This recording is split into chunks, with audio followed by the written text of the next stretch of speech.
Amen. He is good. Hallelujah. Praise God.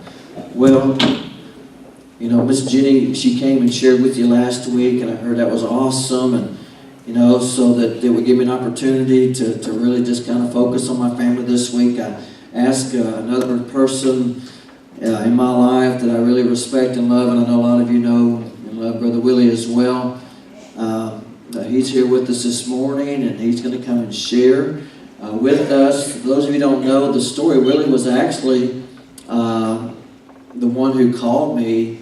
He was on the board at the time of the church, and he's the one that actually called me to come to Alexander City for the pastorate.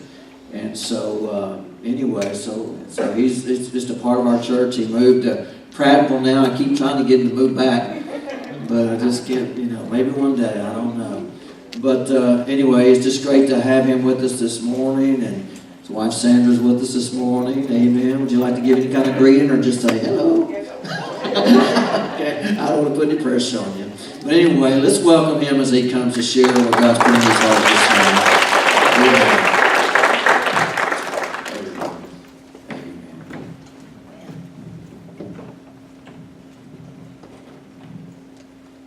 Next time Brother Mike invite me up, I'm going to go wear my overalls.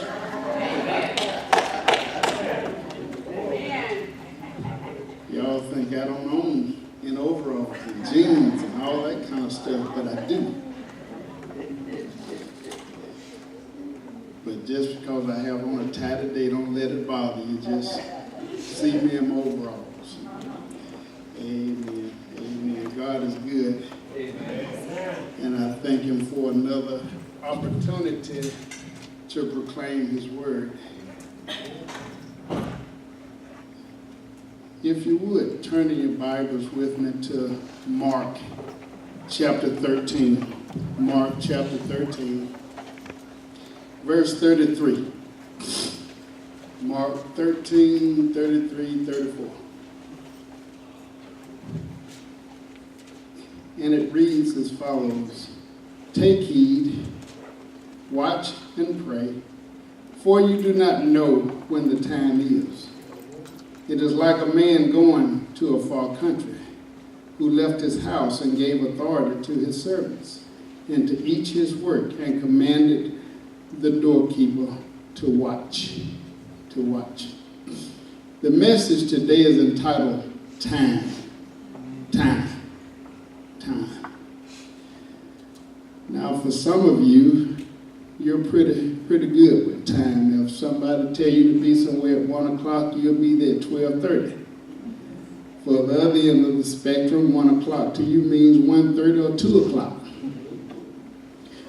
I'm the 12:30 person. Cannot tolerate tardiness. My wife and I are that way. I won't never worry about being late, nor will she, as long as we stay together. But we all know what time is. We know time is the ticking of a clock. We know that time is the alarm that goes off from those clocks. We know that time is the calendar on the wall. And we all also agree that time is solid. Time is as solid as a rock. Time does not change. Time continues to move at a steady pace. Now, physics is the only science that explicitly deals with time. And even a lot of physicists do not fully understand, and they often disagree about the properties of time and the properties of our universe, even the most modern models. Though time is usually considered to be ontologically basic, it depends on nothing. Nothing else drives time. Time depends on itself. Nothing else. Well, why is it so difficult to understand time? Guess what? God is time. God is time. And as we look into the mind of God, he lets me know that he is the Alpha, the Omega, the beginning and the ending, said the Lord, which is and which was and which is to come, the Almighty. Revelation 1 and 8. Time began when God spoke. When God spoke, time started. And God gives us time as a tool, but remember, God controls time. Not us. God controls time. I'm going to read you a passage of scripture, and every time I make a gesture with my hand, I want you all to say time. Okay? I want you to say time. I want to see who can say time the loudest. All right? I need you to get lively with me. Okay? You ready? To everything there's a season and a time. To every purpose under the heaven, a time. To be born and a time. To die, a time. To plant and a time. To pluck up which is planted, a time. To kill and a time. To heal, a time. To break down and a time. To build up, a time. To weep and a time. To laugh, a time. To mourn and a time. To dance, a time. To cast away stones and a time. To gather stones together, a time. To embrace and a time. To refrain from embracing, a time. To get and a time. To lose, a time. To sleep, to keep and a time. To cast away, a time. To rend and a time. To sow, a time. To keep silent and a time. To speak, a time. To love and a time. A war and a time of peace. Ecclesiastes 3, verses 1 through 8. It says, so what is the emphasis about time? What is the emphasis about time? If you don't get anything else out of this today, and if you're not careful, it's going to be over before you realize it.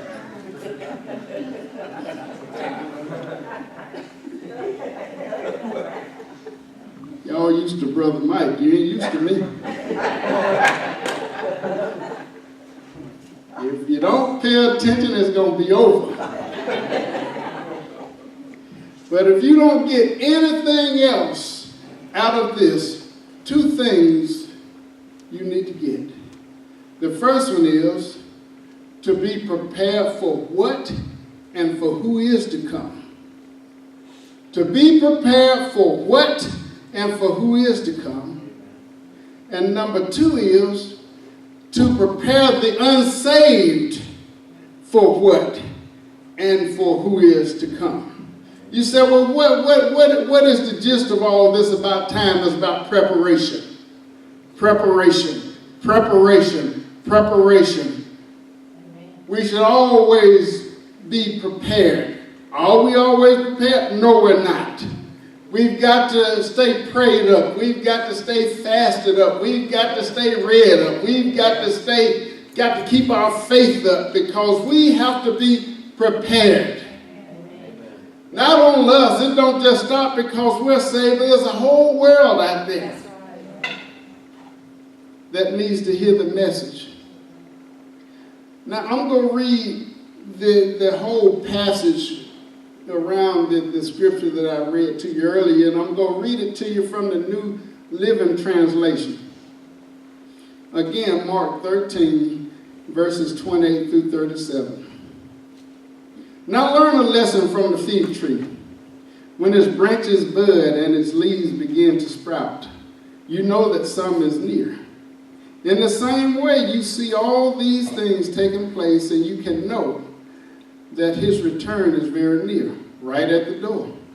I tell you the truth, this generation will not pass from the scene before all these things take place. Heaven and earth will disappear, but my words will never disappear. However, no one knows the day or the hour when these things will happen. Not even the angel in heaven or the Son himself. Only the Father knows. And since you don't know when the time will come, be on guard. Stay alert. The coming of the Son of Man can be illustrated by the story of a man going on a long trip. When he left home, he gave each of his slaves instructions about the work they were to do. And he told the gatekeeper to watch for his return. You too must keep watch, for you don't know when the master of the household will return, in the evening, at midnight, before dawn, or at daybreak. Don't let him find you sleeping when he arrives without warning. I say to you what I say to everyone. Watch for him. Watch for him. Be prepared. Be prepared. Let us prepare ourselves. Let us prepare the world. So, in the text, we're talking about the signs, and to let you know what you already know, that the signs are discernible. They are discernible. The fig tree illustrates what Christ meant when the fig tree begins to put forth leaves. We know that summer is near. When we know the signs, his return is near. He commands us to stay alert. Stay alert. The signs of the times will let us know, and we see the signs now. We're starting to see the signs. Listen, it don't matter who's in the White House. Right. It just don't matter. Right. My faith is not in the person that's in the White House. Yeah. My faith is in God, because God put that person in the White House for a specific reason, and it's not for my personal like or dislike. But it's God's will that he's in the place that he's in. The signs are unusual number of wars and natural disasters. We see that. The signs are the bitter persecutions. And guess what? God will only allow his people to suffer so much. He will only allow so much to happen. People's iniquity abounding and love waxing cold. God will put an end to that apostasy. The earth about to be destroyed. The events will occur rapidly and in one generation, just as the signs and destructions of Jerusalem took place in one generation. The signs and the destruction of the world will all occur at the same time. The Lord is definite about what he says about heaven and earth passing away and his word standing forever. He has never wavered from that. The return of Christ and the great tribulation will happen. I don't care what you think, it will happen. We have some who believe in pre-trib, mid-trib, post-trib. Those are just theological conversations, but you can rest assured the tribulation will come. But three things for sure has happened and will continue to happen in human history. Three things will happen. Number one is the beginning of sorrows. Number two, the great tribulation. And number three, the return of Christ. Those three things will happen. But as believers, we know the general time based on what God has revealed to us, but we don't know the exact day or the exact hour or anything like that. Just think if you knew the exact day and the exact time that you would die. What would your thinking be if you just knew when you were going to die? I think we would be totally different from what we are. And I don't think it'll be a whole lot of godliness involved in that, because you want to eat, drink, and be merry. And then at the last minute, Lord, save me. It just don't work that way. I told you, if you didn't pay attention, you're going to miss something, because I'm getting ready to sit down.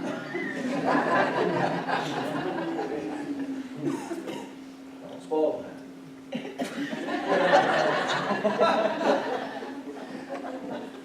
But I am getting ready to close this out, because here God has given us instructions to be on guard. God is saying, be alert.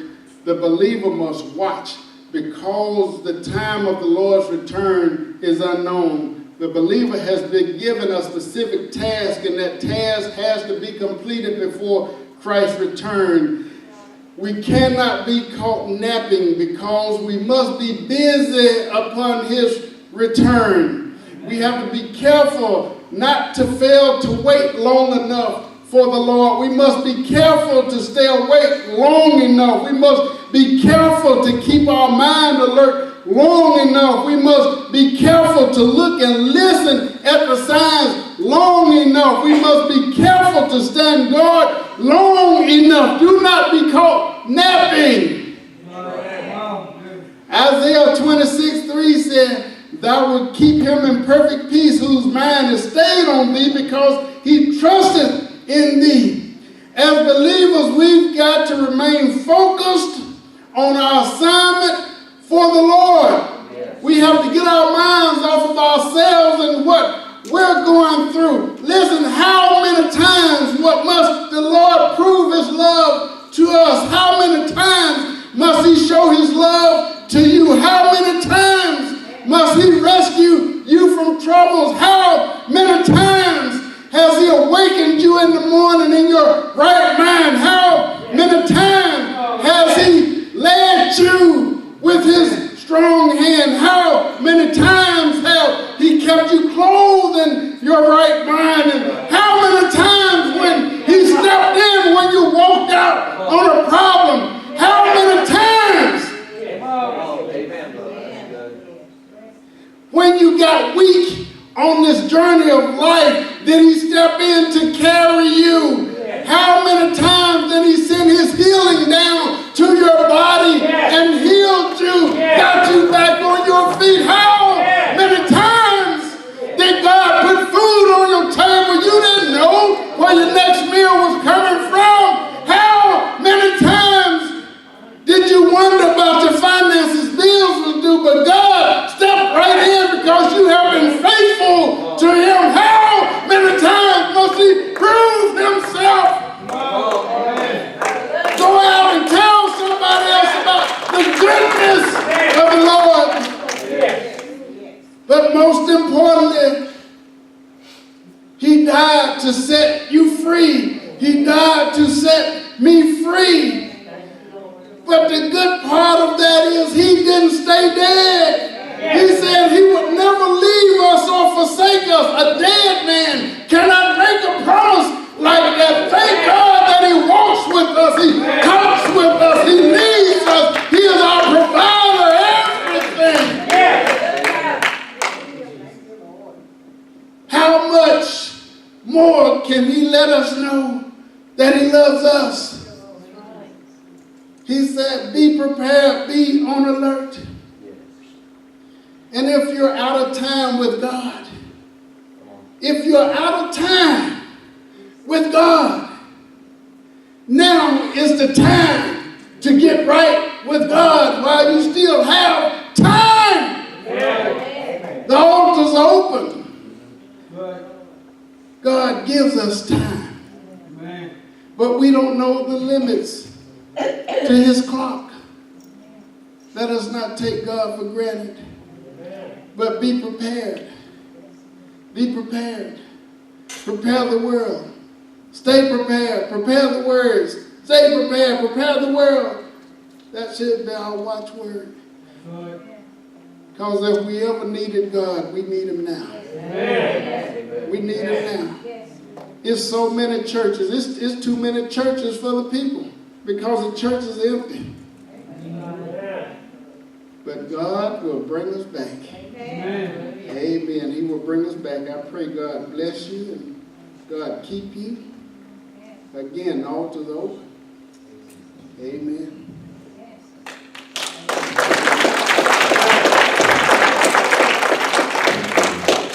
Amen. Would you bow your heads with me? Father, this morning, Lord, I thank you for the word that you have given our brother today. Now, Lord, it's so true, Lord. We are able to measure time, this and that, but Lord, we really don't know the specifics of when this will happen or when that will happen. We don't know. We didn't know when we was going to be born. We don't know the day we will die. We don't know. There's so many things, Lord. We think we want to be in control, but the fact is we're really not in control of anything. thing we can control right now is our response. Our response to your Holy Spirit. And Lord, I pray for anyone today that you're speaking to their heart. And God, you're telling them, are you prepared? Are you prepared? I'm not trying to preach a message or to try to scare you into heaven and say, if you were to die today, would you be ready? You can only answer that question, but the fact is, are you prepared? Not only are you prepared for eternity, but do you want to be prepared for having a one-on-one relationship with Jesus every day of your life? That's what He wants. You don't know how many people I've talked to, church, that in their later years they received Christ and they said, you know what, I just didn't know. I wish I would have done this earlier in my life. My life could have been so different. But the good news is God takes you right where you are. And He knows He knows this time right now is for you. And as that Brother Willie said, these altars are open. If you're here today and God is speaking to your heart, I'm just going to ask you to simply take a step from your seat and just come and join me right here as I stand down here in the front. You said, Brother Mike, would you just pray with me? I want to be prepared. I want to give my life to Christ, or maybe you want to recommit your life to Christ. Maybe you're here this morning and if you were just honest with God, you would just say, Lord, yeah, I asked you in my heart one time, but be honest, Lord, you know me. I know it. I'm not living it right now. But I do want to be prepared. Not only prepared for eternity, but Lord, you're ready to prepare my life for something awesome while you've got me here. The way things are going in my life right now don't have to be the way they always go if they're going bad. We can make a choice right now to say, Lord, right now, I want things to change in my heart. I want things to change in my life. And that's you. You just come, just step right out. If you just want to grab the hand of a person next to you and say, would you mind going with me up front? Then just feel free to do that. But if you just need to come and just talk to God, you're not going to join this church, you're not going to do anything, but just get things right between you and the Lord. Recommit yourself to God. We just want to help you to do that. That's what this church is all about. We want to connect people with God. We want to get closer to God as Christians, and we want to connect those that's never known Him or just away from Him, to reconnect with Him. So are you prepared today? Are you prepared? Also, are you prepared in the sense that what are you doing now to help others be prepared? Sometimes we get so caught up in our own life that we forget the mission while we're really here. It's like we said this morning, all the material things of this earth soon are going to pass away. And really all that's going to matter is people, souls, eternity. We're going to spend eternity, be with the Lord for eternity, and all the things down here that we get so caught up in, the material things and working and making money, providing and all this, but is that really going to matter in the end? If all we've done is prepare for the things of this world, but we've missed tomorrow. But would you also be willing to say, Lord, prepare my heart to be a willing vessel through which, as a believer, Lord, you can flow and help others be prepared. John the Baptist came and he had one job, and that was prepare the people for the Lord's first coming.